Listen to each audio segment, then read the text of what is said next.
Après quelques jours de silence radio, la firme pharmaceutique GSK s'explique sur le contrat de vente du million de doses de vaccin H1N1 à l'État belge.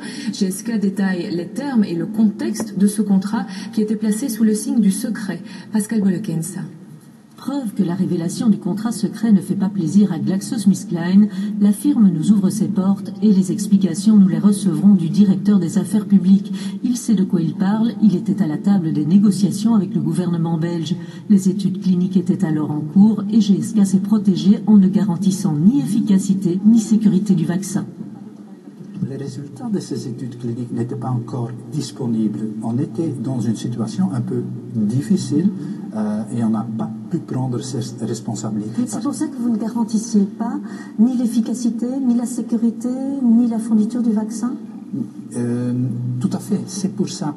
Il nous dira aussi que GSK était en partie seulement demandeur de confidentialité. Le gouvernement aussi préférait le secret, peut-être à cause du prix payé. 1 euro pour la matière active et pas moins de 6 euros pour l'adjuvant, le tout multiplié par 12 millions de doses. Un adjuvant qui, selon la firme, était indispensable. On voit que l'effet de la vaccination sans adjuvant est normalement pas assez puissant.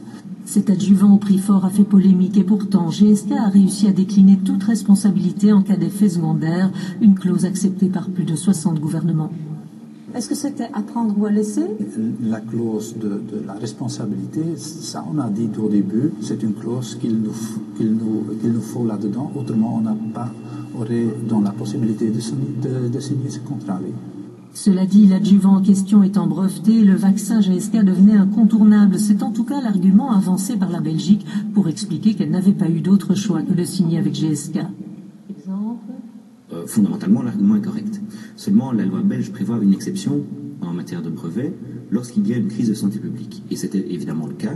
Et dans ce cas-là, le gouvernement belge est autorisé à utiliser le mécanisme qu'on appelle de licence obligatoire. C'est-à-dire ?